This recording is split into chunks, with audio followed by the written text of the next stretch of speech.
Hi, everybody. This is Tattoo Consciousness. This is episode 13. I'm here with Joey and Lili. Yay! Will you guys introduce yourselves, where you work, and what you do? I'm Lili. I tattoo at Oklahoma Tattoo Collective with this human being, Joey. My name's Joey.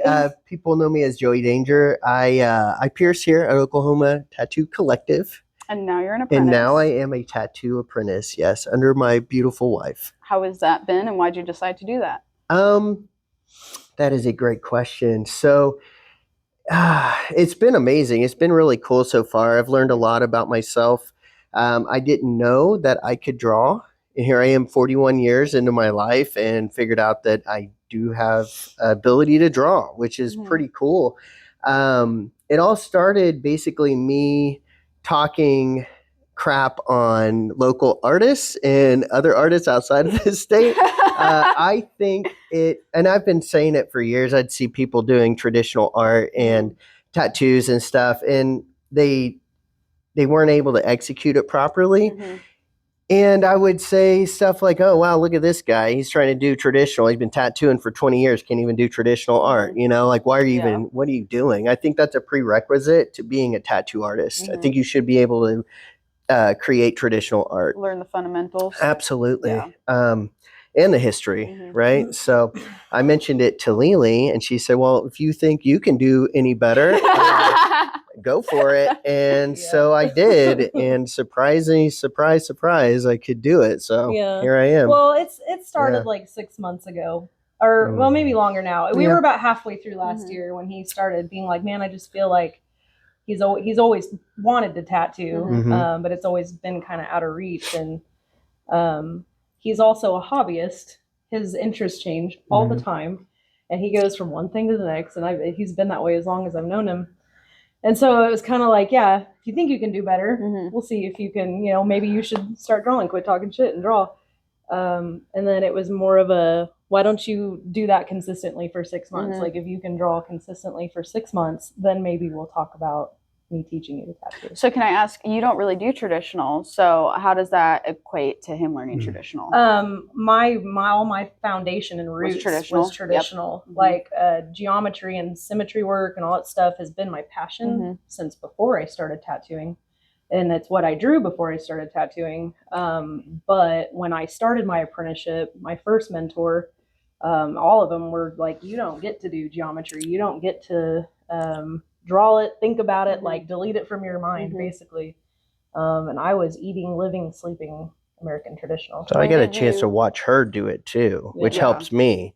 So I watch her do drawings and watercolor and all this cool stuff. So how long have you guys been together then? Like, when did you guys start getting together? We started dating in 2012. Okay. Yeah. And then, so did you guys know each other before then? Or? Yeah, we met in 2010, 2011. Yeah. But it was through like the sideshow scene, and just like it was people we were hanging out with, like friends at the time, mutual friends, and he kind of came around. And so you guys have really seen each other like evolve completely. Yes. Oh yeah. Yeah. I mean, I was bartending at the time. He was working at a debt collection company. Debt collecting. Yeah. I mean, we completely have held space for each other to get to where we are today. How difficult was that, like going through the motions of like apprenticing really and working? Hard. It was hard. We were on the struggle bus for a while. Yes, we were. We were poor as fuck. We just took it one day at a time. Yeah. But it was hard. I mean, and we also had, our child was really small at that time too. Just a little guy. Yeah, it's been challenging. I didn't know you guys had a kid. Yeah, so Sid, he'll be 15 in July. Yep. I had Sid with my ex-husband. But he's been out of the picture for forever. He showed up when Sid was about 2, and has obviously never left. But he's dad. Yeah, no, he's dad. He's dad. Yeah. He adopted him. We went through an adoption. Yeah, I mean, it was hard. Because I started my apprenticeship maybe 6 months before he started his. But he worked for AT&T at the time. And man, you're having all the bad jobs, Joey. I know. He worked a I did whatever like we had to do I to get did like by. working for AT&T and Apple too. So it was like a merge of both. And I did a bunch of tech stuff. I'm a big nerd anyway. And so like computers are my thing. And so it wasn't too bad. It was a lot. It was exhausting though. Yeah. It was like go to work 8 a.m., get off of work, go to the shop till like midnight, repeat, do it again, days off at the shop all day, PTO on the road. Holy shit, man.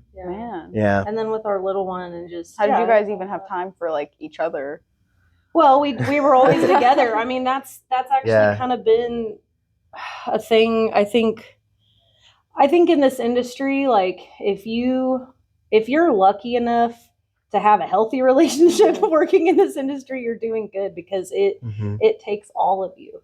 It has to take all of you. Like if you want to be successful in this, you have to let it consume you. And if you don't have a partner or somebody in your life that is like understanding of that and like supportive of that, it can be hard, I think, for people to maintain relationships. And for him and I just doing it together, I mean, it's pretty much ensured we're always together, whether we're at home. You know, it's a little bit more quality time at home, obviously, but I mean, we only went 14 months where we didn't work together in the whole time we've been doing this. So do you think that has made you guys closer working together all the time? Because I have like another girl I've interviewed, and her husband's a tattoo artist, and they work at completely different shops. Yeah, they do not want to. They'll like they go to conventions and butt heads and shit. So I think everyone's dynamic is different. It is. I don't do much outside of this house, my shop house, and my real house, right? And I don't do much outside of this relationship. I'm not the guy that goes, I'm going to go hang out with the guys after work or whatever.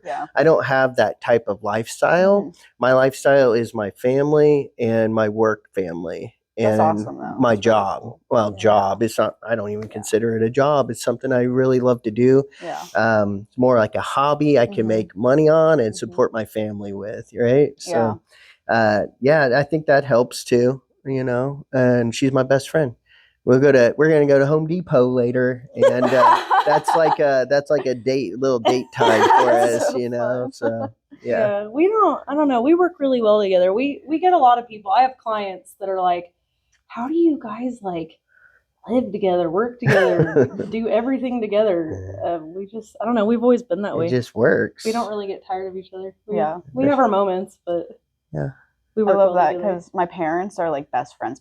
Yeah, I think you have to be. I've now been out in the world on my own, and not a lot of couples are like that. No. So I'm like, it's kind of worried me. I'm like, oh no, I thought this was like, you know, that's the norm, right? That's how it's supposed to be, right? Yeah, and that's not how it is. Yeah, marry your best friend. Yeah, and I mean, we're both on number 2. You know, I was married, he was married. We both got married young. Long time ago. Long time ago. Yeah, and marry your best friend. That helps. That's super awesome. Yeah. Was it hard on you being a mom and tattooing and everything? I mean, that's difficult. That sounds very difficult. I could not imagine. Yeah, I still, it's better now, but like I, especially in my apprenticeship, had a lot of like mom guilt that I carried around, because there were a lot of moments, like first time moments, that I missed out on. Like, oh no, my son learning to ride a bike for the first time. Like, I wasn't there. I was at the shop.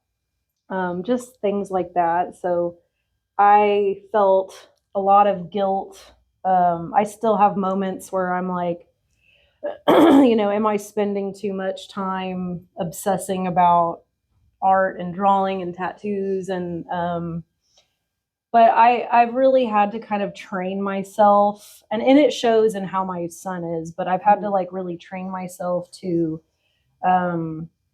acknowledge that like the hard work and the consistency and that the passion and all these things that like go into it are a good example for my kid. Yeah. It's good for him to see those things. And I hope that it, you know, gives good, I just hope it inspires him to like, to work hard, to go after the things that, that you're passionate about, to not, you know, hide from those things because of other things. So yeah, it's hard. I still try to find that balance. And sometimes, I'll get a cancellation here or there. And like, if summer break or something, if my kid's not in school, I'll leave and I'm like, let's go do something. I try to find little moments where we can go just like hang out and have quality time. And it's a little like, he's a teenager now, so he's like hide in my room, and my parents aren't as cool as they used to be, like. But yeah, man, it's hard trying to make that balance, but it's gotten easier as time's gone by. You said earlier that you started with traditional and that you always loved sacred geometry, and this is really a question for me because I used to do portraits and now I'm not doing portraits. When can you how do I establish that? I don't even think at the level I am with tattooing, I don't even want to really try a portrait. I'm kind of scared to. But when did you decide I'm going to do incorporating other stuff? Because that's really what I want to do. That was my passion. Say just keep that in the forefront of your mind. Don't forget about it. I think kind of he said earlier, traditional are the roots. It is really important to know where our industry comes from, the history. Traditional is the roots. It's like the building blocks. It's the house that is built to create all things in our world. And so if you don't have that basic understanding of that, then you cannot apply to anything else. That's my personal opinion. So I think once you're going to have to baby step it. That's kind of how I did it. It was just little moments of okay, I feel comfortable. Maybe I can take this knowledge that I learned here and apply it, a little bit of it right here, and just start slowly kind of implementing. I remember when I was in the early days of my tattooing, there were little moments where I would take a little, traditional, kind of start moving more into the neo-traditional, and it was ooh, what if I put a little splash of geometry here and make that work? And I just slowly kind of started dabbling and little drips of the things that I liked into it. But you're going to also have to push yourself out of your comfort zone. You're going to have those moments where you're like, fuck it, I'm just going to do it. And there's no losing. You're going to win or you're going to learn every time. So every time you do a tattoo, you're going to learn something. Every time you have something come back that you see how it healed, those are your best opportunities to learn, I think. But you're just going to have to do it slowly. Yeah. And if it's really your passion, just work on it slowly. And you're just going to have to kind of dive in and just kind of do it. Yeah. What was your biggest struggle whenever you started tattooing? In what way? The technique of tattooing, doing it on skin, not necessarily art and drawing. Some people say they struggle with lines, color packing, black, whatever. I got you. Man, I haven't really thought about that. So when I was in my apprenticeship, and I first started tattooing, I was not allowed to tattoo fake skin. I'm 8.5 years into tattooing. I've still never tattooed fake skin. Don't touch it. I've watched it. I hate it. I've watched it, and I'm like, that doesn't look realistic at all. It's like tattooing a tire. It's like tattooing a tire. It sucks. Yeah. I never have done that. I went straight into I tattooed my mentor a little bit, and then it was just getting friends and stuff to come in. But I was only allowed to do one thing at a time, and I'm actually really grateful for it. I was only allowed to do lines. The first round of flash sheets and shit that I put out, it was have them come in, do all the line work, have them come back when it's healed, study how your line's healed, and then you can go in and do shading. So I wouldn't say... So did you really have a hands-on apprenticeship then?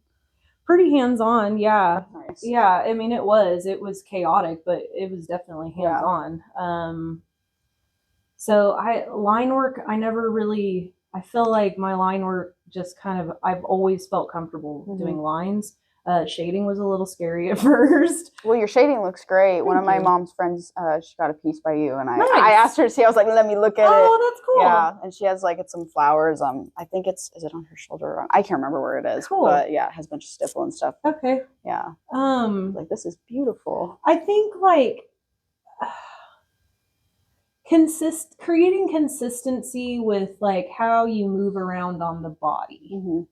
Recognizing that there are certain spots on the body where, depending on how you're running your machine, you can get those nice, smooth, clean lines without worrying about like, you know, things, oops, I blew out that line, or, you know, understanding that like you're going over curves and bumps and bones and like people moving and breathing and twitching and all those things, like trying to find that consistency with how am I going to create a clean, consistent tattoo no matter where on the body it is. You know, that definitely took some time. And then just like kind of experimenting with needles, needle groupings, what machines. I mean, I've gone through tons of machines and a million different products, and I think like trying to find what works best for you. Yeah.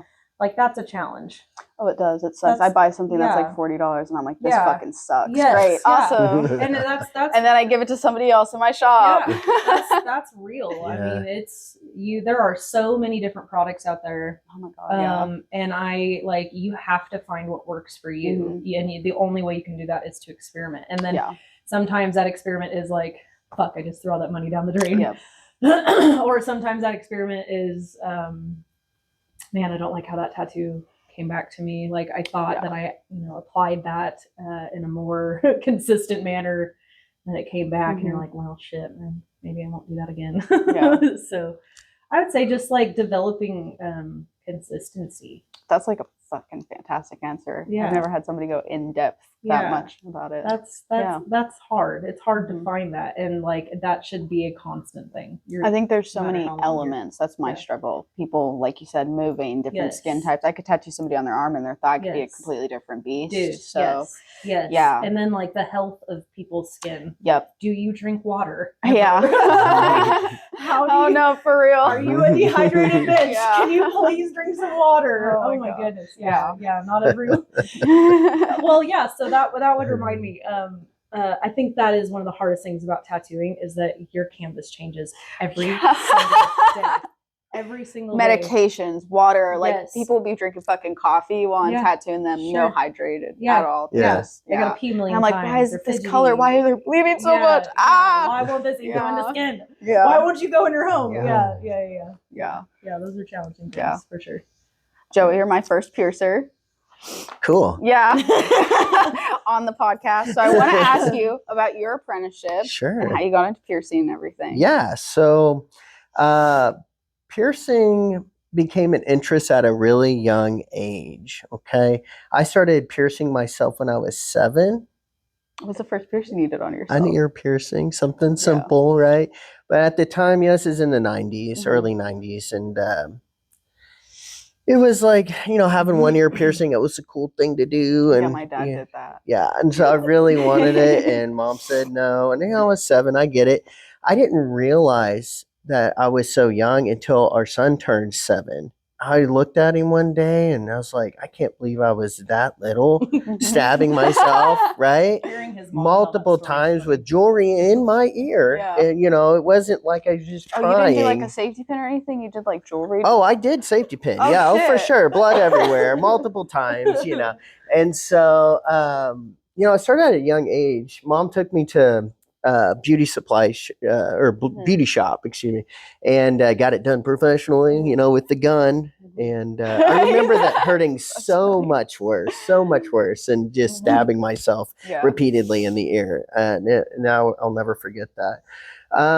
So fast forward, you know, high school, I wanted to be a piercer too. And I was piercing other people in grade school. Even when I got my license, a girl from my past, far past, right, hit me up and said that she still had the piercing I did for her on the school bus. Oh my God. Yeah.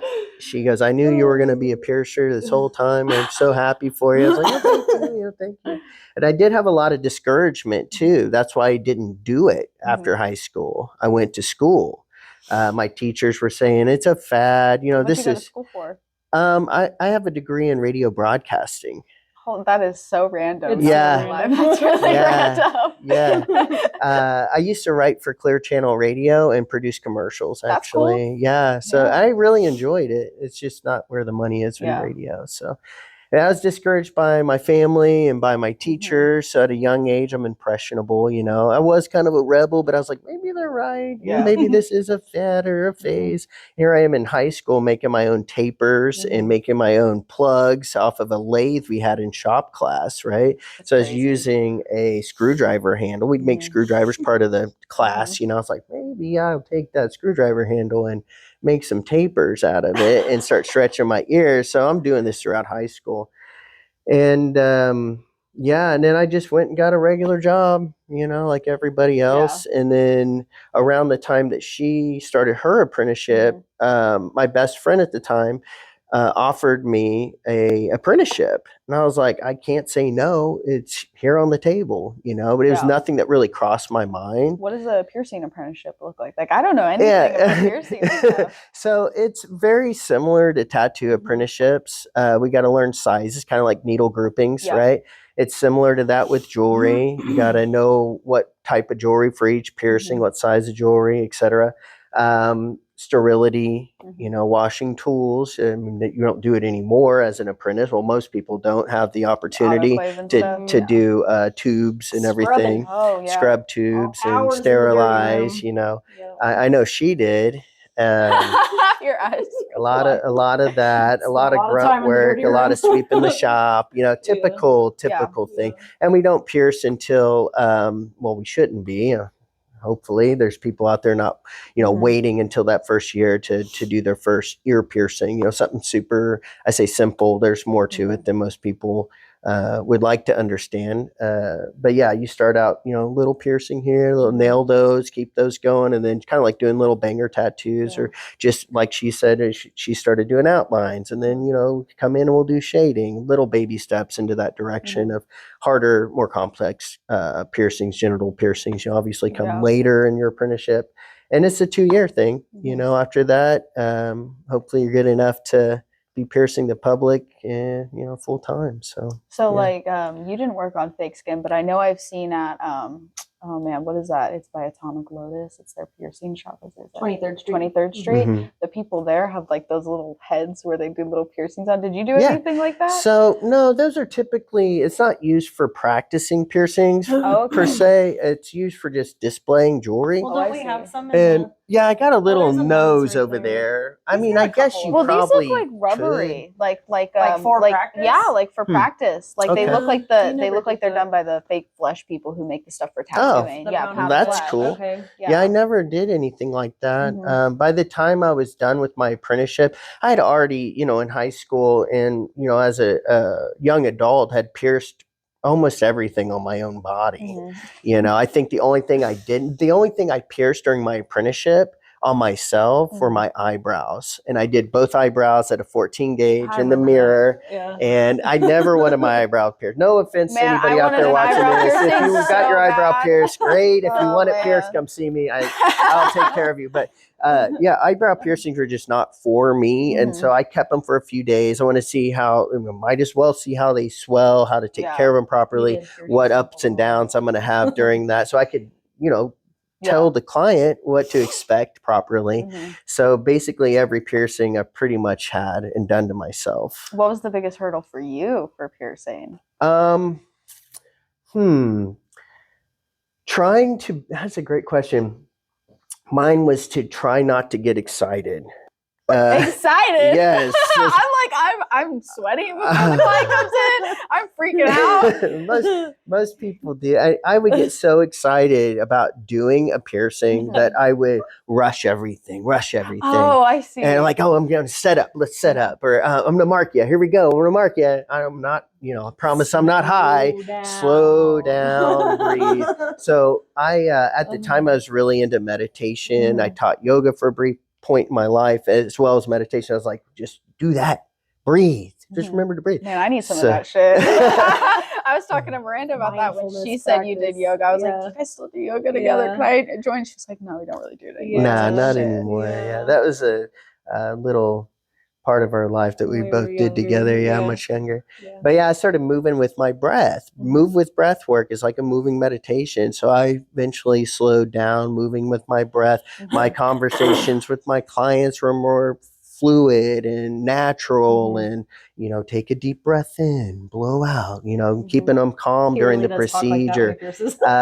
And then harnessing all the good doctors I ever saw. What doctors did I see in my past that made me feel comfortable in that kind of environment? You're nervous. I'm going to get a shot today. What's going on? Something wrong with me? In an environment where you're naturally going to be nervous, the doctors would always calm me down, and they would talk like this. We're going to do this today, and it's okay, And so kind of figuring out my rhythm and implementing certain things during my professional time as being, early professional time being a piercer. I think that was the hardest thing for me. And then consistency. A lot of piercers will, I know septums are very difficult you can ask any piercer. Oh, I've got mine done twice. Septums are very, very difficult for piercers. And I know of some, I'm not going to mention you guys out there, but I know of some that have struggled with piercing septums for a long period during their professional career and just gave it up. You get inside your head. I'm sure you've done a tattoo. You're like, man, I'm so bad. Why am I even doing this? I did a tattoo and I went home and cried. Yeah, they're really stressful. It was my first. She loved it. I was like, that's all that matters. But yeah, so it's the same thing. So you only do it so many times before you're like, this is not for me. I'm just gonna mess. But you're really inside your head. You're just thinking back on that time where I messed that up, instead of going, I messed it up that time, I'm gonna do better this time. It just won't get out of your head, and then you mess up another one. And eventually you're like, I can't keep doing this. People aren't gonna keep coming back to me. You start losing clients, and in your mind anyway. You're like, oh, I'm not gonna be able to have these clients come back and see me again. So yeah. How do you get out of that? Anyway. Like overthinking? I'm super overthinking all the time. Be confident in yourself. It's just part of the evolution of being an artist too. Be confident in what you're doing. And the reason people are coming to you is because they like what you're doing, right?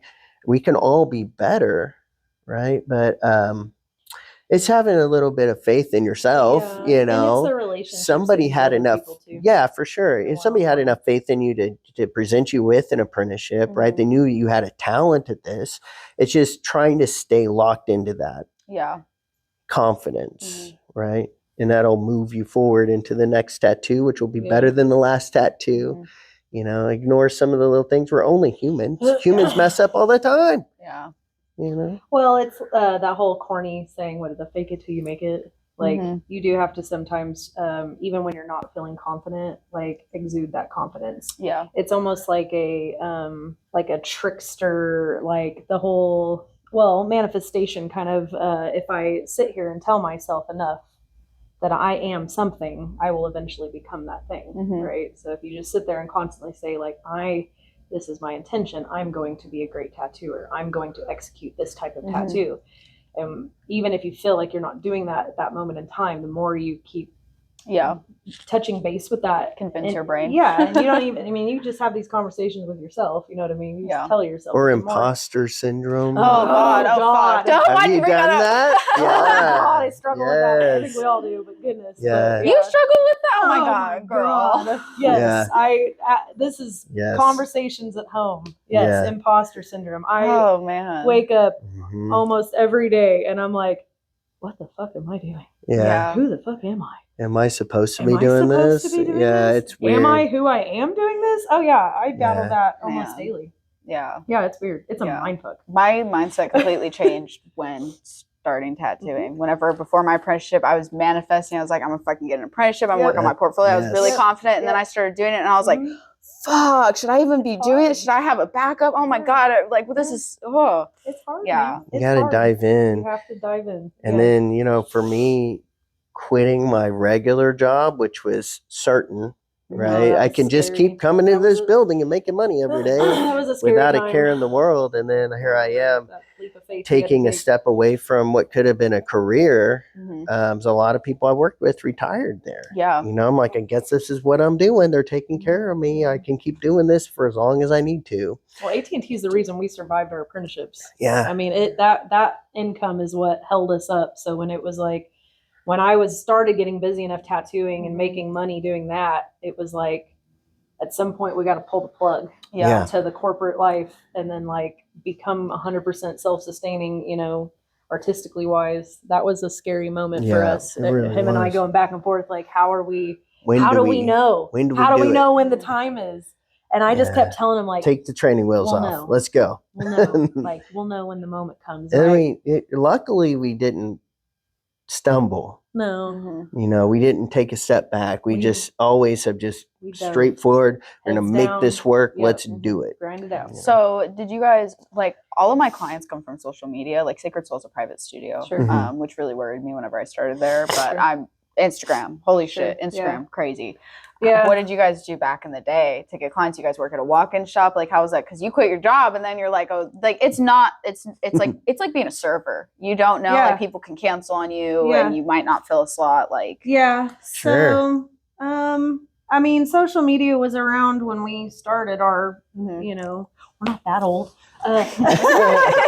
I'm older than Google. I'm older than Google. I mean, we had social media and I definitely, I mean, I'm very grateful for social media. I cannot tell you how many people have been like, hey, I was searching Instagram and I found you. Yeah. But then at the same time, I think if like maybe equal to, if not more, how many times people are like, hey, I get emails and people are like, hey, I saw somebody out in public. Like word of mouth. Word of mouth. Like, I saw your tattoo in the wild. I've had people say it, out in the wild. I think it's funny. And so I still get a ton of referrals that way. And I love that. Like, social media is great. And it is makes you feel good when you get a referral. I got one yesterday and I was like, oh, really? That's nice. Referrals are the best. See, you're doing the right thing. Right? Yeah.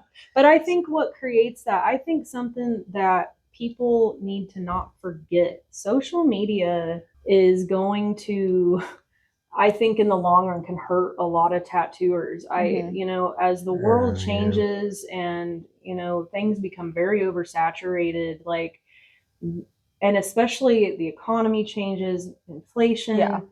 There's a lot of stuff going on in the world right now where I hear so many tattooers and piercers talk, I'm so slow, like my business has really come to a lull. Like, how do we manage that?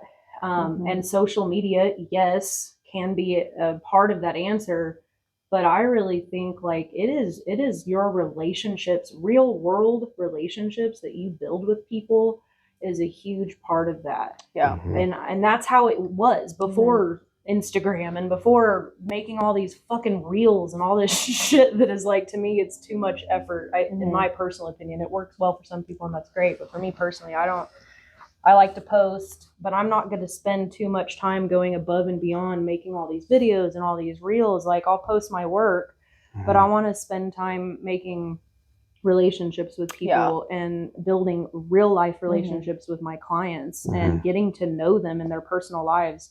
I think that goes a long way for what is going to allow you to build a good clientele. How are you going to sustain yourself as an artist in the world today? And a lot of that is just being authentic, being yourself, caring about people, helping people, and, you know, not getting like lost in this weird kind of fake reality that is social media. Trying to have 1 million followers. It's not all about that. It's not at all. It is an element of it, and yes, it's a tool, but there has to be some level of like, you know, I can't even, the way things used to be is really think that way. My parents have a business in Arkansas, and my dad, like, he's really into learning social media, so he started doing TikToks for my mom. It's really helped their business. So he's on my ass about it. I can't even think that way with a tattoo. I'll be like, okay, I'm going to record a video. I even ask my client if it's okay. Completely forget the whole process, but I get pictures afterwards, at least. But like,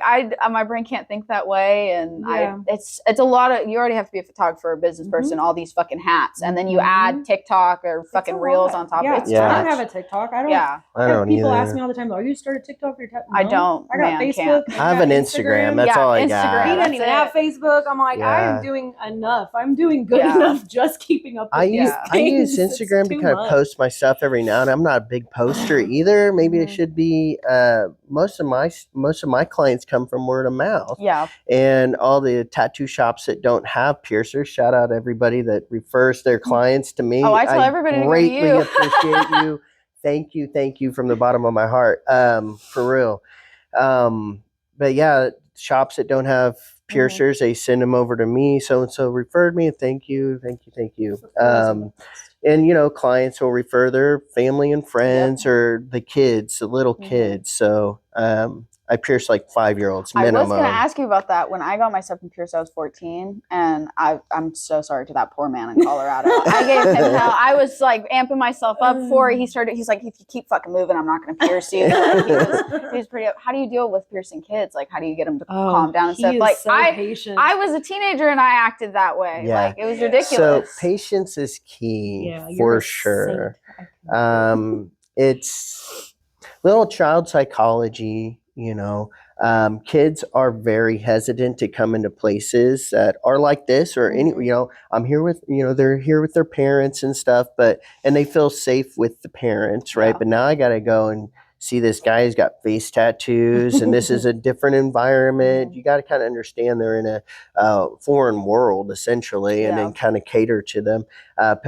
Yes, patience is definitely key. There's been times where I've stayed with a child for like an hour with the parents back there, and the parents are getting upset and profusely thanking me for my patience. I'm like, it's okay. Either we're going to do this or we're not, and it's okay. You know, they get one and leave or none and they leave. That's okay. You're not wasting my time. For kids, it's one of the most emotional parts of my job to see a child get or be even present or participate in a piercing for a kid.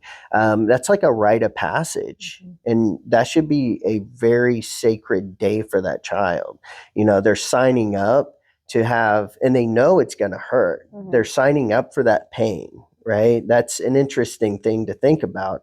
That child is signing up for something that's painful so they can have jewelry permanently in their ears. You know, it's a weird concept, and we don't really stop and think about that so much. And the parents, you know, God bless them, they don't really think beyond that. They just think, oh, they're going to have cute little earrings, but it's more than that. You know, there's stuff going on with that kid that that we can't see, and they can't articulate that either. You know, so that's one of my favorite things, you know, about my job is I get to usher in this new generation, and it's body modification. They're getting into it at a young age, and they'll probably get more piercings, they'll probably get more tattoos, but it's cool to be part of that for sure. So for your like a professional opinion, my parents wanted to pierce my ears, obviously because I'm a girl. So when I popped out, they were like, we're gonna pierce your ears. Could not get ear piercings. I have really sensitive skin. And so they waited a while. Do you think that like, is there an age that you think that, oh, we should pierce them at, like wait until they're like 4 or 5, or or do you think it's like fresh baby, that's fine? No, definitely not a child. Going back to a rite of passage, you're robbing that child of that decision later in life.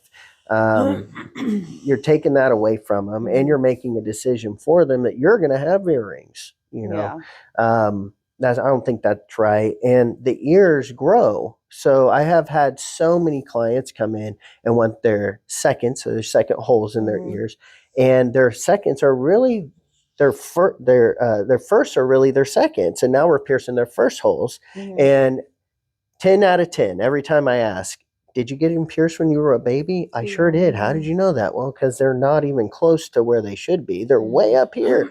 Now we're doing their first. So your ears will grow later. Not everybody, but some people, their ears, their piercings will move with their ears as they grow too. So 5 years old, I think that the kid can comprehend what they're getting themselves into. I used to do 4, and there's such a maturity level that happens between 4 and 5.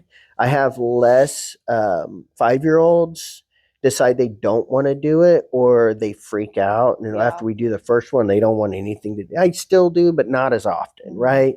And so I switched to 5. So 5's my minimum.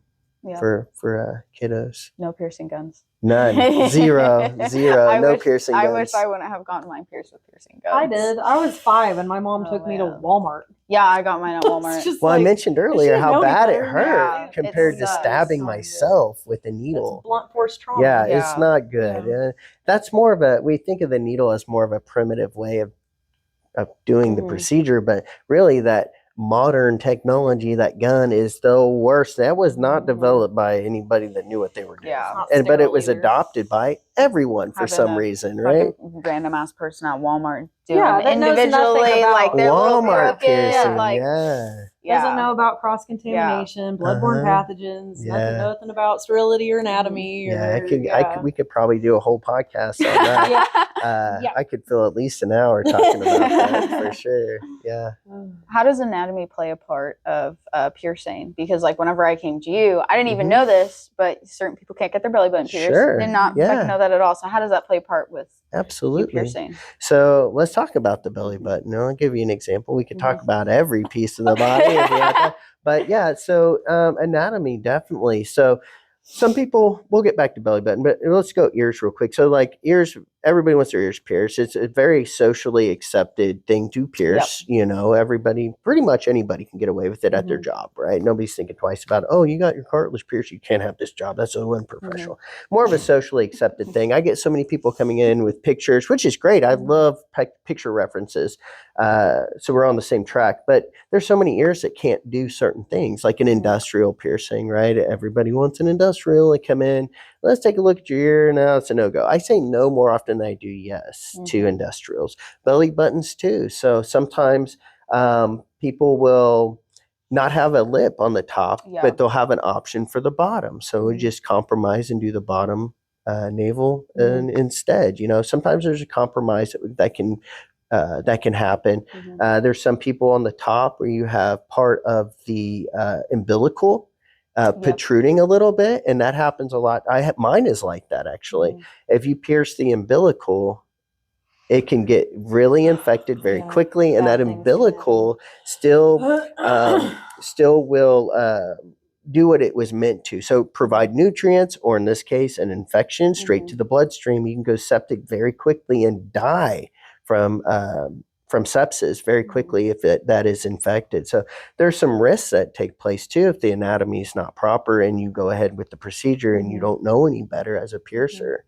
So anatomy is huge. I know, you told me that, and I got back in the car with my sister and I told her, I was like, that's fucking scary. Exactly what you told me when I got my belly button pierced. And she was like, our cousin who has an Audi has her belly button pierced, and it's on the little umbilical thing. And I was like, she ended up taking it out. She's married now and is like gonna have kids soon. But like, I was like, oh my God, that's so scary. I mean, we've seen some scary stuff over the years. I will never forget the first shop that we worked at. There was a woman that came in one day.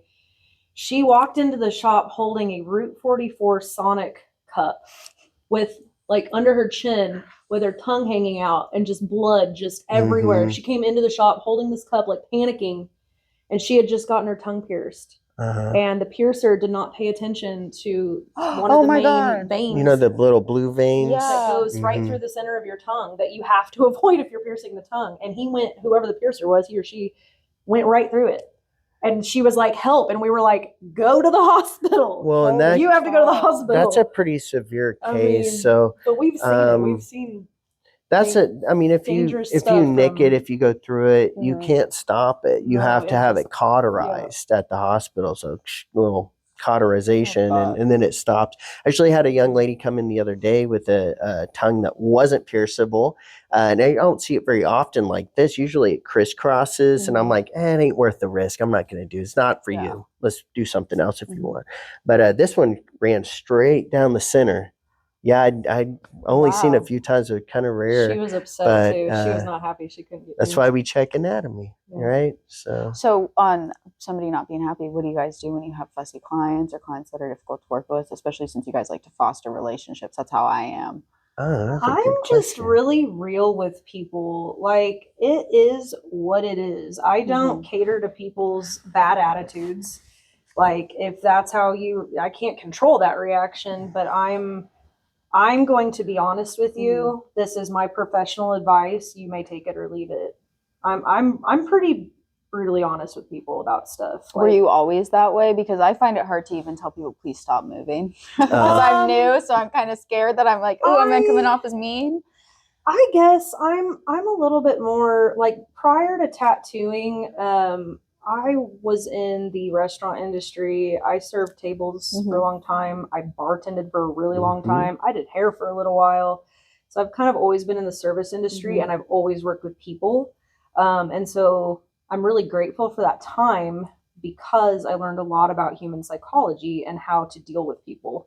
And so I think maybe in the beginning I was a little, maybe not as blunt as I am now, but now it's just to the point where, like, this is my business. I know what I'm talking about. This is my space. This is my area. You know, this is how it is. If you don't like it, you know what I mean? I think tattooing kind of helped train me in that sense of, like, that's part of you have to have a thick skin to be in this industry. I think especially as a woman too. People will seek out your little soft spots and they will exploit it. They will take advantage of you. And so you have to be stern. You have to be matter of fact. I know he's that way with people too. He has people come in all the time that all these trendy piercings, you know, they want the piercing going through the tip of their tongue. They want all these things that the internet tells them they can have, but in reality, it's not real. And so, I mean, he does. I see it all the time. He tells people no. People get attitudes. Usually go above and beyond with explanation too, and not ever in a rude way either. It's just educating you can be matter people. Of fact without being rude. I mean, you might not like what I'm saying, and that's okay. I'm going to give you the information because obviously somebody didn't give you that information, or you didn't go far enough down that rabbit hole to inquire about that information. So you came to me and you wanted this thing. Here's why you don't want it, you know? So, and I worked in customer service for 14 years too. That's all we both did before we got into this. I taught customer service too. So, that helps. Yeah, it definitely helps. And my patience as well, as I mentioned earlier. You've got to really have patience. I don't really, I have clients, in their 20s or whatever. It doesn't matter what age, really. Some people will just be overly nervous. I'm so nervous. And that's okay. Most people are. I don't care how many piercings you've had. It's going to be kind of a nervous setting, for kids and adults, the same. Yeah. So talking calmly and walking them through it and not rushing, because you got people out here waiting for you. They want pierced too. It's taking the time with every client and treating them all with the same love and attention as you would anybody else any other day, right? No matter how frustrating that could be, you kind of got to do that. You kind of got to do that for your sake and the client's sake. That's where what we do differs so much too, because I'm sitting with people for hours and hours. See, that's what worries me too, is if I upset somebody, I'm with them for the whole goddamn day most of the time. Well, what do you want to hear to upset? What I don't know. I'm just like really. I let people walk over me because I'm too nice. Don't do that. Yeah, you are nice. I was telling Leanne, I was like, she's so sweet. You are sweet. You can be nice and sweet, but you also have to just and I think it'll come as you grow as an artist and as you grow as a woman and as you grow as a tattooer. Sometimes I'm not, since I'm new, I'm also a little bit unconfident. Yeah, I was going to say that confidence will build. Some days I'm like, oh, I'm doing great. And then I'm like, you gotta, someday I rock the day and someday the day rocks me. So, sure. But don't worry about you need to just worry about I'm gonna show up, I'm gonna make a good tattoo. You know what I mean? You're golly, we have to deal with so many different personality types. I have some clients that take all of me. They take all. That's something new that I'm dealing with, and it's hard. I call my parents out of you. They drain you. But then you have some clients that take nothing. Yeah. And so you have to you got to learn how to make that not affect the tattoo though, because sometimes I feel like it affects me. I'll come in a great mood and this client will just. You got to save that for later. I've learned that I know, especially because I do so much large scale stuff and I spend a lot of time with these people. I spend years with people making these huge projects, and I save those things for later. And it's always when I get home. It's when I get home, then I acknowledge, holy shit, that took my whole everything and I'm exhausted. Or it's like, man, this client just sits and doesn't take anything from me. But you have to separate it. You can't let them, don't acknowledge that while you're like every time you sit down to approach a tattoo, find the consistency in that mentally. No matter, you're going to deal with a million different personality types. So you're going to have to find a way. If you're going to let that affect every session, it will affect every session. You've got to learn how to separate those two things. Like, you're here to sit down, you're going to do a tattoo. Their personality is neither here nor there. You're there to sit down and deliver a good, clean tattoo. And whatever the emotion is that is attached to that, or the energy that's like attached to that, you can hold on to that and then save it for later. That's my best advice to deal with that, because I am definitely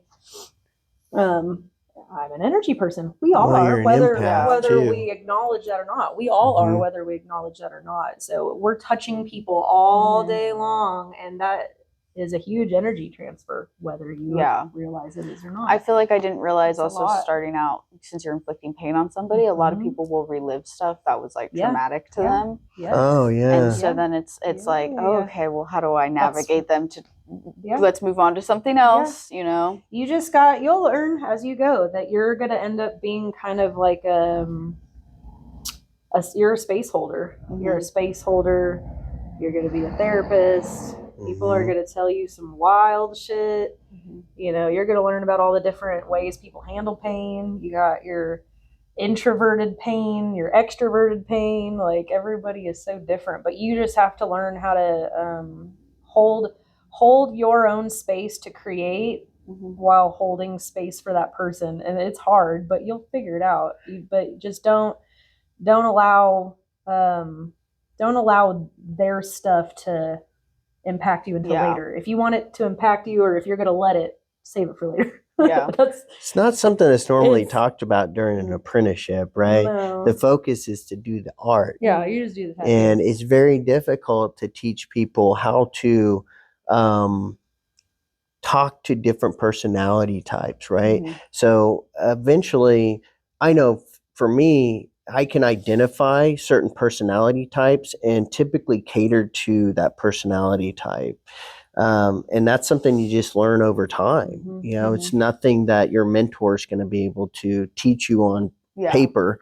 This is what you got to do. Experience. It's diving in and having those experiences and knowing next time I'm going to do this a little different when I come across this person again. And you might even tattoo people one day that you're like, I don't want to tattoo that person ever again. And you don't have to. Fire them. You can fire a client. I can fire them. I mean, that's real. You can ask any tattooer out there, have you ever fired a client? And they'll be like, oh yeah, I've got a couple of those. I've had to get rid of. Like, that's a part of it. I get crazy emails, and the cool thing is because it's your business and it's your world, like, you're the one that's in control of it. You get to steer the direction of it. So you get to, I think the more that you establish who you are, like, you will attract that coming to you. Very true. That is very true. Like, you build it and they will come. Whatever you build, you're gonna tattoo who you're meant to tattoo. Like, the art that you want to do, the things you want to create, the people you want to be around, like, you're going to eventually start honing that, and you'll start bringing in it just takes time. Inadvertently. It just happens. You don't even realize it's happening. It'll just happen. Naturally, it just happens. Most of my clients are female. Like, I'd say 98% or more. Like, very rarely men. So I've tattooed all women and queer people, which is great. I love it. It's nice. I would say I'm half and half. I've got, I think, half women and half men. I tattoo pretty equal. I think it might be the stuff I draw. because I do mostly flash. Yeah. So I think for some reason it just gravitates that genre of people. Well, even young people, I don't even specifically try to tattoo a certain age group, but I do. Yeah. So. It'll happen organically. Just see, and I don't even tattoo a lot of young people anymore. That was like younger people. Like I think some of that's being new too. I mean, when I was first starting, I tattooed a lot of younger people, fresh 18-year-olds. Yeah, I don't really tattoo a lot of 18-year-olds anymore, but I think a lot of that is it's the demographic of people that you start to attract with what you're creating. So the type of stuff that I'm creating, I mean, I'd say most of my clients equal parts male, female, and then it's like everyone's in their maybe mid to late 20s, 30s, 40s. It's kind of my, I don't tattoo a lot of really young, unless I'm taking like walk-ins or something. You know, I never noticed that. I never took notice of the demographic, like age range. What's funny about that is people that walk into this shop though, I know who's coming in for who before anybody ever talks. Somebody can walk through the door and I'm like, they're here for Joey. Krista. They're here for Krista. That's Angel's client. That's Angel's client. It's so weird. I don't know how you and I both do it. I'm like, I know. Sometimes I know what kind of piercing my clients look like I would tattoo them. See? To be honest. They really do. They really do. You will build it. I never took notice of who I tattooed until I was asked by somebody. They were like, do you just like not tattoo like old people? And I was like, what do you mean old people? So you tattoo like really young people. Cutoff. Yeah. And I was like, I didn't ever think of it that way because I have tattooed some people that are like my parents' age, which isn't old to me. Yeah. But you know, I didn't notice it until then. And then I started like really thinking about it and I was like, damn, I could line all these people up and you could tell that I tattoo them. It's funny. It's funny like that. I mean, you really do. What you create, you'll attract that. I mean, you tattoo who you're meant to tattoo. For sure. And that will keep evolving and changing as you carry on. My style has changed a lot since I didn't even have an iPad until I started apprenticing. As you should not. I hated it. She's not allowed to have one. Man, I had such a hard time even wanting to do it. I think it's cheating. So you sound just like me. So in my apprenticeship, when I had first started, the digital stuff had just started to come like onto the scene. And then I remember, I hand drawing everything all the time, as you should during your apprenticeship. Like you need to know that relationship between brain, hand, paper.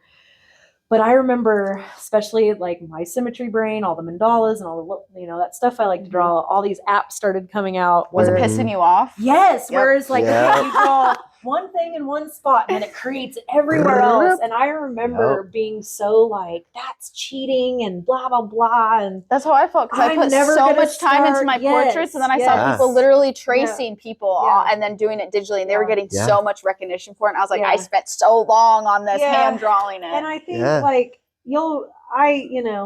I succumbed to the digital world just like we all do. I use, Procreate just like everyone else does, but it becomes a time is money thing. Oh, exactly. When you start realizing I can whip out flash sheets so quick and Procreate. I would love to sit down and watercolor them, but I don't have the time to do that. Yeah. So, and you'll have to create that. Like I paint at home. I still create on paper. Do stuff for you. I do that stuff. Yeah, she's working on a giant piece right now, watercolor. She's literally doing some of it yesterday. So. But I think that's important. Like I think that's a good thing. It keeps you connected with as an artist is do your digital, do your work, hustle, do what you got to do, but still have and maintain your relationship with paper and whatever your route of creation is, whether that's painting or drawing or sketching or watercolor or acrylic or oil, whatever makes you happy. Like I think it's good. I think that will help you grow as a tattooer.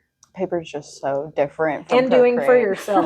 It is. And doing I haven't had the experience, so I don't he's not know. allowed. Man, I started doing Procreate and then I went back to paper for a little bit and I did my little fingers to undo it and then I was like, holy shit, I've been doing this for too long. Try to scan in on a piece of paper. Yeah. I've done that looking at magazines like, you can't double tapping a picture. Like, what am I doing? Yeah. It's conditioned you. Oh my God. And even just the way that Procreate is so different from on paper. I mean, I was doing like graphite and then going from and it's everything's at your fingertips. You can fucking grab an image, put it in. Now you have that image color palette. It's ridiculous. It's crazy. It is weird.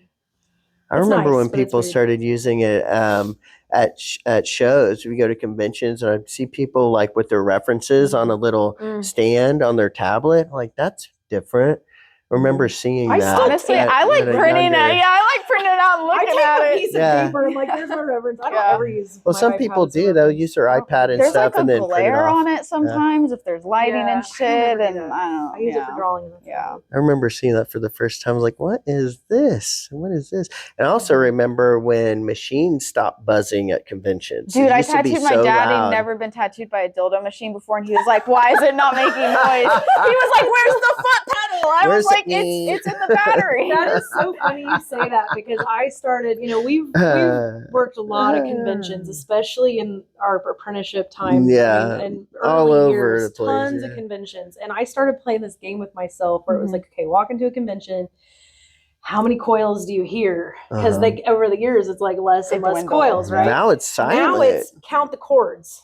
Right? Who is still hooked up to a cord? And then I think at a convention a couple of years ago, I walked in and I looked around and it was like, not a single damn coil.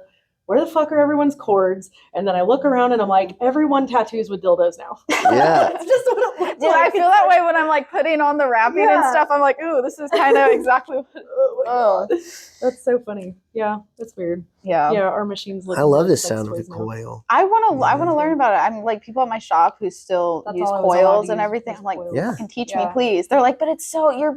I wish I would have just started on a pen machine. It's okay. And I'm like, no, I want to learn. Well, you interviewed Ashley. Right? I know Ashley does. She uses a Dan Cuban. I know really the Dan nice Cubans. Everybody one. loves. So Dan beautiful. It's a really great machine. And I was telling her, I was like, I want a couple Dan Cubans. She goes, "You are not getting that out of the gate. You're going to tattoo with something that's crappy." why I bought my Bishop, is because I talked to so many people about what machine to buy, and I didn't really test any whenever I started because we didn't really do any fake skin during my apprenticeship. And so I ended up buying my Bishop, and everybody was like, "If you get a Dan Cuban, you're going to rip people up.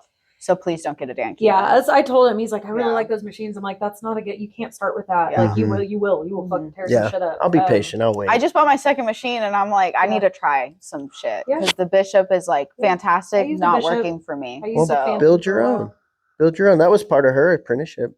I started with coils. I mean, I did have. When I say I did nothing but traditional, that was my apprenticeship. I mean, it was nothing but. But you still have some of those machines. I have every machine I've ever. Yeah, that's so great. I'm a collector, so I'm like, I want some fucking collect machines. I don't sell anything. Once I have it, it's mine. It's mine I like forever. Learning about as much as possible about the stuff I like. So yeah. I did not use a rotary until. I graduated. What do you use now then? What do you tattoo with? So right now I'm using a Cheyenne Soul Nova. See, if I heard those are so good. They're so expensive though. The unlimited. It's cordless. It is an expensive machine. I've been using that for a couple years. But I've been through a lot of machines. That's back to the whole, like, you have to try a million things before you find it works. I used a whole bunch of different coils. I love coils. But I will say for the type of work that I do, it is a lot harder to maintain longevity with heavy machines. It hurts my wrist and my hand, and any tattooer who's been tattooing forever. See, that's what people told me too, because I have little baby hands, so and I have like, tiny woman hands. And it's a lot, man. And depending on the style that you do, but I used Bishop for a while. I've used a couple different Cheyennes. I've had. Which Bishop did you use? I have like the rotary, in the middle one. the Phantom. The Phantom Bishop? I've never heard of that. I have the Packer, which is like the in between of the liner and the shader. That is something that I like. One of my weak points that I can definitely say is like, I don't know nearly enough about machines. Like I definitely had a lot of that knowledge and stuff about coils in my apprenticeship, but that is a whole nother world in and of itself that I'm like, I would love to know more about the inner workings of machines. And I feel like nowadays it's becoming not as like, it's not as, it's like all the old school shit. It's the machines, understanding machine building, nobody makes their own needles anymore. Spending time in the dirty room, scrubbing tubes, and all those things are kind of starting to just go away because of all the new technology. We still got artists here in the city. Randy Randerson, shout out Randy, I love your machines. Beautiful machines, really cool. So he's still making his power supplies and his machines. He's constantly making them and posting them. This is for sale, whatever. Yeah. So he's one that's keeping tradition alive, and he's constantly drawing his own flash sheets, and he's creating his own way to he's created like his whole what is it, the chromed out stuff. Have you ever seen Randy's stuff? Everything's chromed. Have you seen his stuff? So he's doing his own thing. His machines are part of what he does. Sometimes you'll get tattoo artists that's part of their art. Their expression, they're expressing themselves through their machines that they're making, right? And their power supplies they're making, they're matching all up, and it's just part of what he does. So there's still tons of artists out there. He's just one of many here in the city that does that. Just one that comes to mind. I just saw a post recently. We talked about how it's a little oversaturated with Instagram and stuff. How do you guys, with the oversaturation, how do you guys keep in business and keep your guys, I've had a lot of people say, you have to bring something new into the industry, whether that's the art you're doing or, being a certain way to your clients. Because I do have clients who have been I've had bad experiences. And they're oh, I'm so sorry. All the time. Yeah, I do too. I hear that all the time. I think for women, we are, and I have, and you will experience, you will tattoo a lot of women that say they had bad experiences with men. It's going to happen. There are garbage people in every industry. It doesn't, it sucks and it's unfortunate. But with the oversaturation thing, it's back to what I said about real world relationships and how you treat people. But then on a technical level, creating your own shit, there are certain tattooers where you can see that tattoo and who did it without even having to ask. That's, I think, the whole creating something different. I can go out into the world and see certain artists work on people and I immediately know who did that tattoo. Yeah. That is kind of how you set yourself, I think, apart as an artist. You can give two artists the same design, and they'll give you two different, and you're going to get two completely different results. And so I think that is important. As you beyond the, you said we have to wear many hats. It's so true. And so there's all those little pieces of how you treat your clients, the relationships you build, but then it's the product that you're delivering. Figuring out how do you set yourself apart? How are you going to make your individual experience with a person unique? What do I have to offer that nobody else can do? And I think it just takes time to figure that out. But I think the key is how do you as an artist create something that is yours? How are you going to get to a point where somebody can be out in public and go, I know who did that tattoo. Ava did that tattoo. How did you end up finding your style? Because I have a lot of people who are they like my style, and then I will literally just before they came in did a fine line piece because I'm doing everything because I'm money it's a learning experience that goddamn that fine line piece took me 3 hours. It was ridiculous. I was so just taking my time. I was so worried. I'd never done one before. It came out really good and I actually like doing it, and then I tattooed her all week. She took up all my cancellations and everything. But how do you develop your style? Because sometimes I feel I do some flash and it doesn't look equivalent to the last flash I did. Something's just a little bit different about it. Sure. Whether that be bad or good, I don't know. Man, I guess I've not really thought about that. It's I think it's just repetition, man. I can look back at a lot of my old tattoos and it's oh God, anybody could have done that, I guess. I think it's a repetition thing. And I say this all the time, you're going to learn the most about what you created when you see it healed. And so I learned the most about technicalities that way, but creating my own style has just been a lot of trial and error, I guess. Seeing things come back and then not being happy with that. What could I have changed? I stare at what I do all the time. So I document everything that I do. And I will go home and just stare at it. How are you not mean to yourself? Oh, I am mean to myself. Ask my husband how much I beat myself over. It's bad. Will you look at this? Does this look right? Does this look okay? Does this look balanced? How do you not let it eat you up though? Because some days it's like it's bad. Some days it does eat me up. I feel like you guys are very mentally stable. Yeah, we are. Thank you. I do let it eat me up. I'm extremely hard on myself. I beat the shit out of myself, and I'll be the first person to say, like, talk nice to yourself, don't talk shit to yourself, like, be kind to yourself, and then inside I'm like, you piece of shit. Like, I'm very hard on myself, but I think, like, I have expectations of myself, and I'm a perfectionist, and, like, I have these intentions that I set a really long time ago with myself about what kind of a tattooer I was going to be.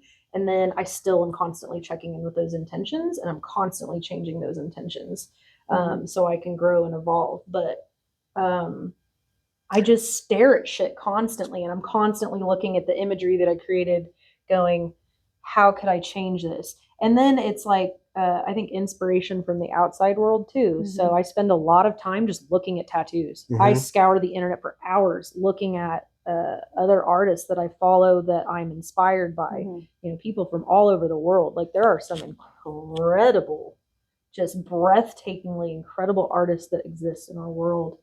And so taking inspiration from that, studying their work, how the hell did they do that? You know, all of those little things kind of help, I think, over time create new ideas and new, I don't know. Yeah, a lot of time spent in my head. A lot of time spent in my brain. So, since you guys have both been in your professions for a while, I get a lot of old school tattooers who feel like they're stagnant, a little burnout.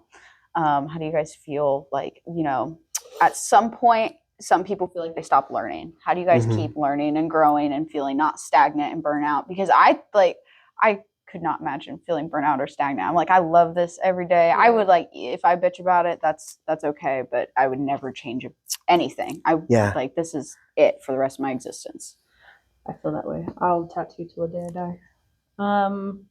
I think surrounding yourself with people is important. I am seeing this, like, trend here lately in our local industry here in Oklahoma, and I'm sure it's the same everywhere else, where I see a lot of artists that are, like, pigeonholing themselves. And I mean that in the way of, like, a lot of little shops are opening where people are just going to work by themselves. And that's fine. If that's what you want to do, I think that's fine. But I personally, I could never do that because I'm not around anybody to bounce ideas off of.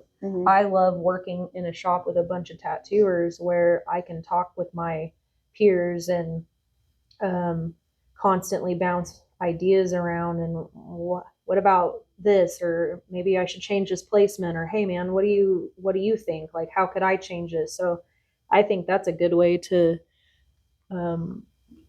keep yourself, like, you know, staying motivated, is by surrounding yourself by motivated people. I think it's hard to find motivation when you're alone. You know what I mean? I could not do that. So I think that's one way. But avoiding burnout you got to find balance. If you're feeling burnout, you need to take a step back and, like, figure out, like, am I working too much? Am I not allowing myself enough time? Are you giving yourself any time during your life to not be a tattooer, to, like, just live your life and go do something fun? Are you taking trips? Or this world will consume you. But you got to make sure that you take time to go do shit. Like, we always try to make time to go take a trip, or take a couple trips a year, or go do random spontaneous things. Like, I think that's important to. My job doesn't. I don't even. Like I said earlier, I'm not surrounded. Like, you guys are surrounded by tattoo artists all the time. You know, you can stop in and go, well, what are you doing? What needle grouping are you using? Why are you doing that? You know, and being influenced by people that are in your immediate surroundings, right? I don't get that. I work by myself. I chose to do that. I work better by myself than with a group of other piercers. So I've kind of done it to myself. I'm kind of a recluse like that. I like to be Piercing alone looks in what I different do. like that, though. But I've Y'all are never weird. really felt burnt out really. I find motivation through my clients. They keep coming back. Oh, I'm so addicted to piercing. I just love what you do.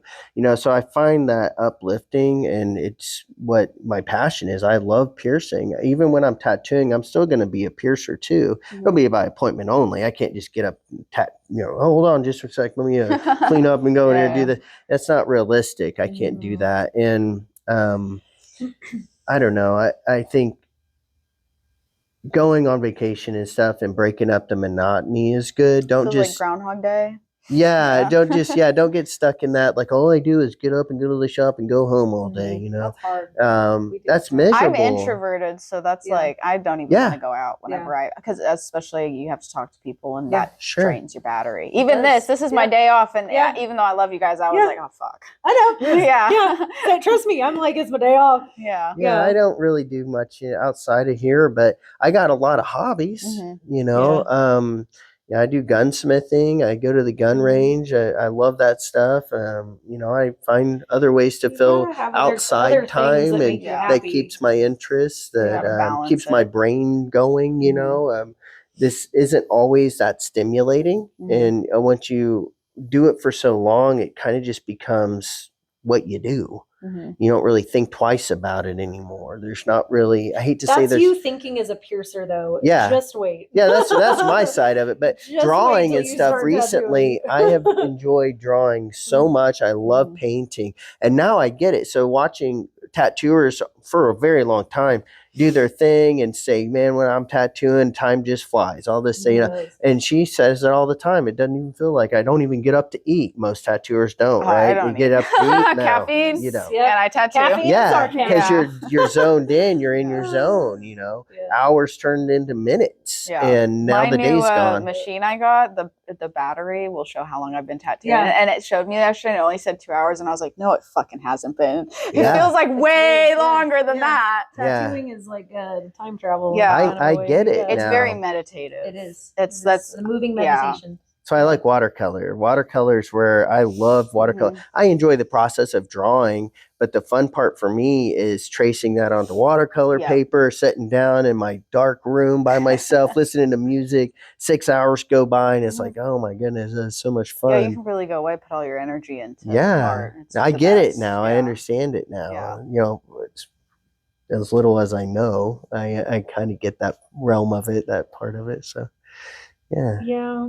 I don't know. You gotta find ways to break up the monotony, whatever that is. That looks different for people.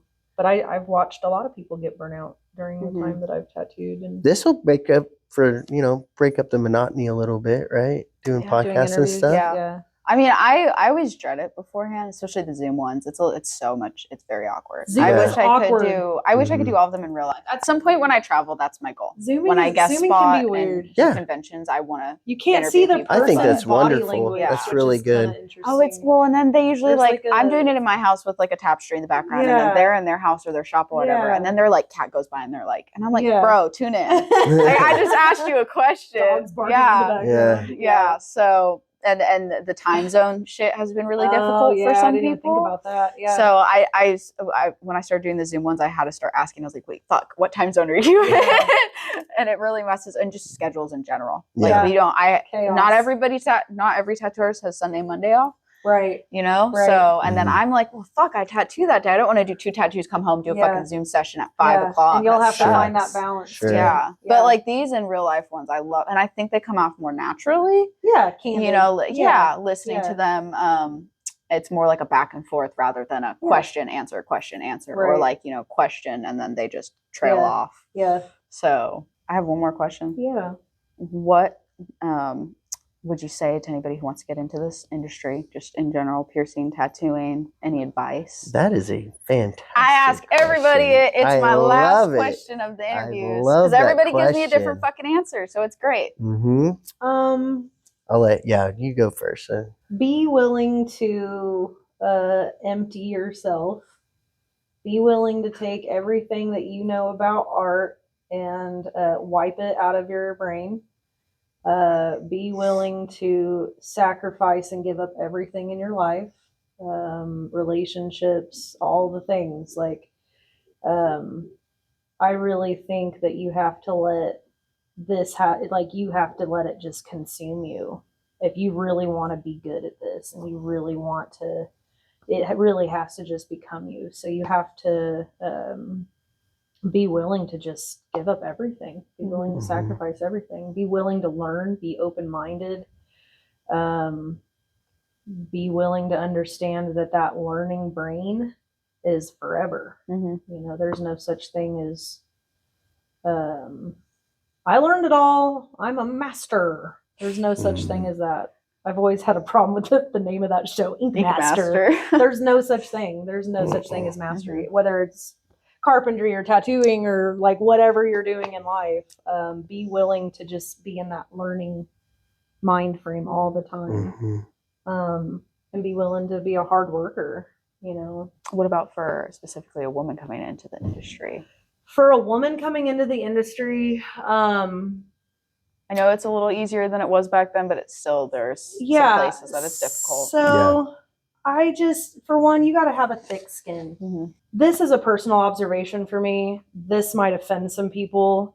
There are two women in the industry. There are two types of women. There are women who are incredible artists.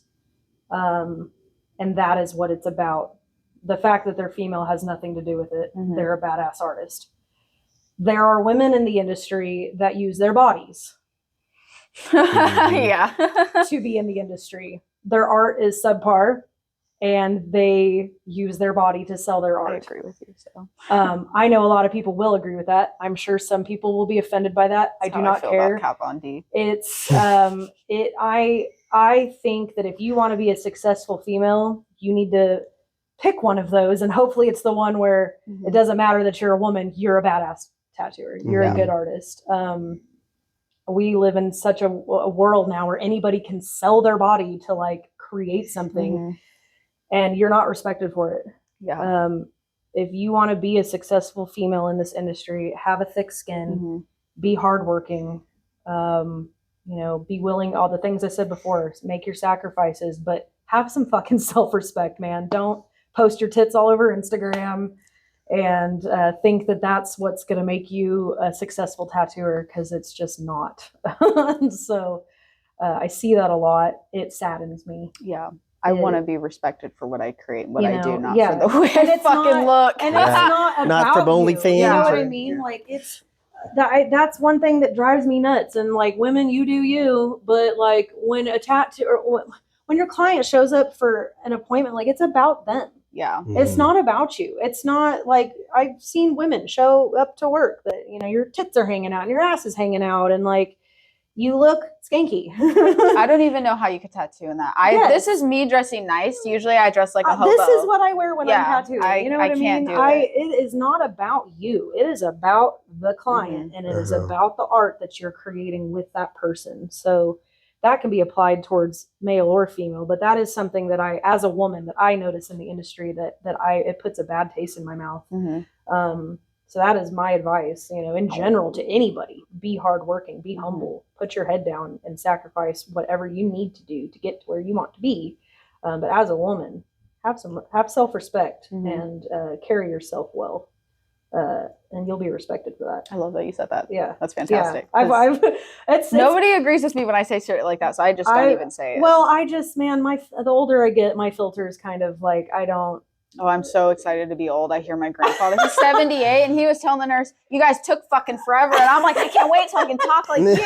They get away with it. I know, when we're young and we see old people, I'm like, man, they really don't give a shit. Like, that is a thing. Like, the older you get, you will start to give less fucks, and that will come, like, that confidence and all that shit, and you not being afraid to offend people or whatever it is, like, that will come as you get older and as you have more real world experience with people. But that is my advice as a woman. Like, that may be why you're getting so many different answers to that great question. It's because of the different age ranges you're probably interviewing. Yeah, that's true. Every age range is probably, every generation is probably going to give you a different answer.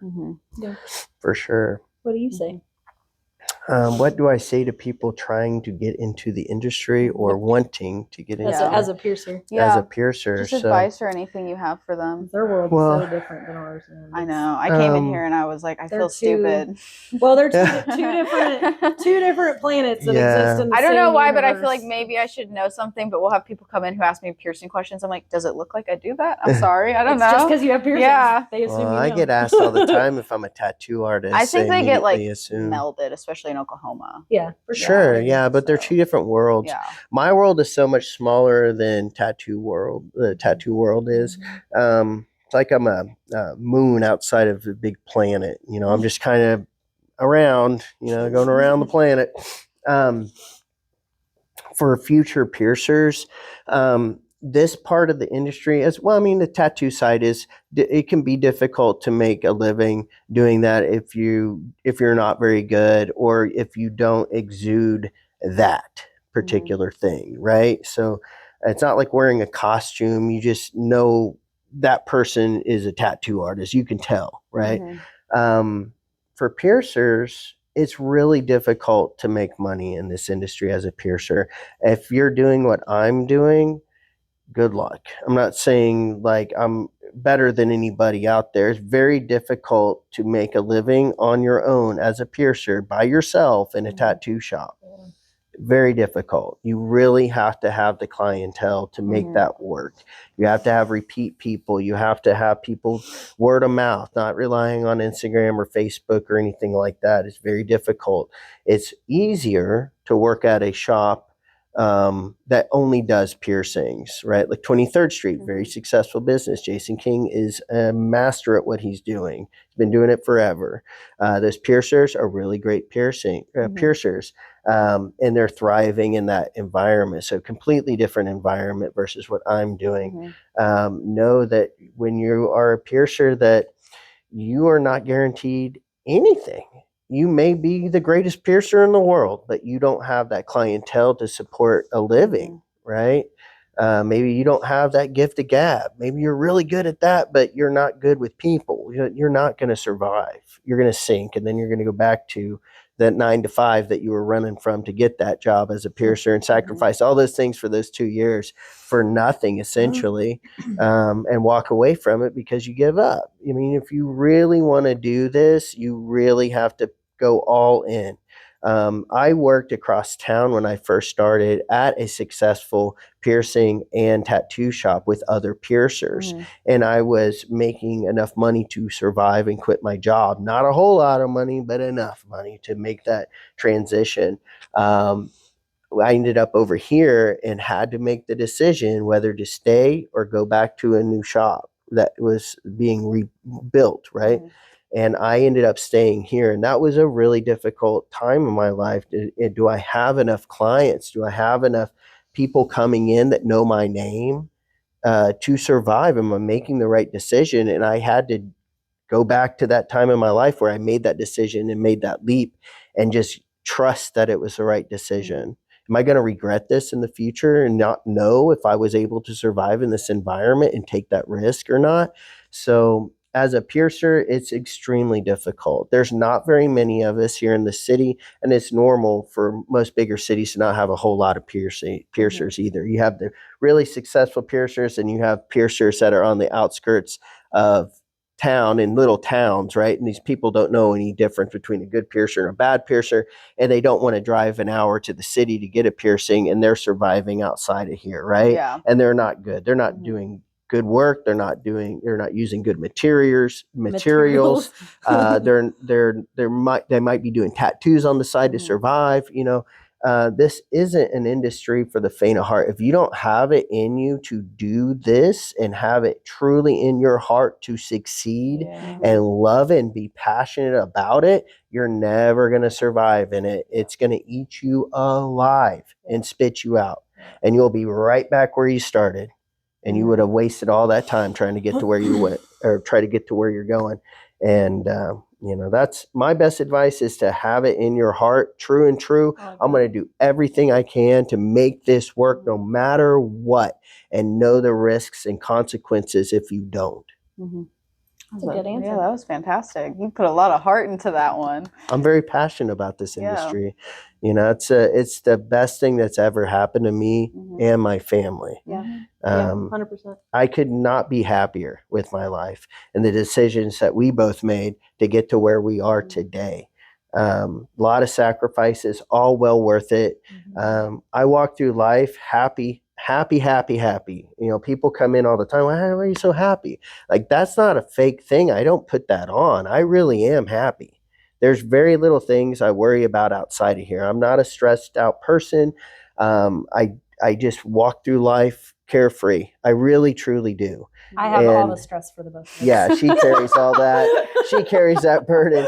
But if it wasn't for what I'm doing and what I have created as a piercer, I don't think I would be. I think I would be miserable. I'd be working a job I didn't like at all to just survive in the world, you know.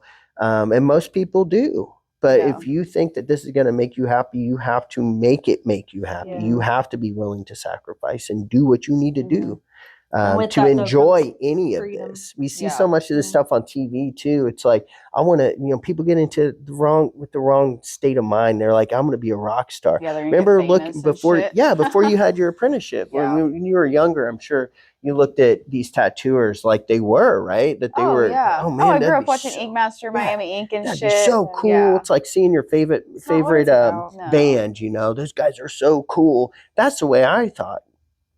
When I was younger, I'd go to these tattoo shops like, that's so cool.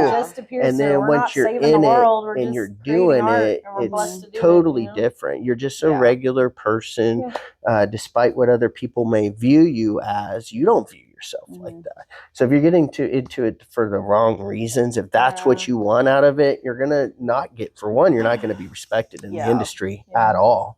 I like that for the wrong reasons, because I've seen that over the years. Yeah, I think social media has made it. I know you guys aren't on TikTok, but I do see it a lot, and I talk about it with people on the podcast. Like, kids will not get an apprenticeship because they didn't have what it takes, so they just, with the laws in their state, will start up. Yeah, they start their own fucking I've seen place all the videos and like. I mean, like, it's hard and you have to do it, or you don't want it enough. And that's the wrong way to go about it. I really don't like it. I think the difference for people that do that versus what he's explaining, it's what you're creating in your life. I mean, I think that is like, that's going to maybe be a season for them. It's a season of their life versus when you approach this with your entire heart and you give all of yourself to it. If you do it in that way, it will return to you. And respect what was and what is to come. You know, what are you going to contribute to this industry to keep this industry alive? To those who paved the path for as pure as it can be, right? So respect what has came before and honor what will come after you. You know, leave something for the next generation. And then teach the younger generation how to do that too. Yeah. We don't want this industry to die. No. We don't want it to become something that it was never meant to be either. It'll just change and evolve, though.